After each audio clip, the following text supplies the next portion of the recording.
We're looking back at this day in Mississippi history as part of the Gray Media Initiative, We the People.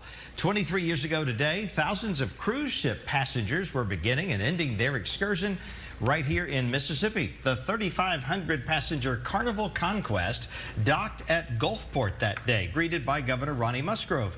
The ship's usual port was New Orleans, but it had to relocate because of some low-lying power lines over the Mississippi River. So for weeks, the Conquest came and went from Gulfport, something officials here saw as a golden opportunity for tourism.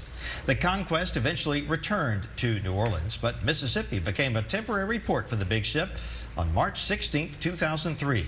Your look at this day in history.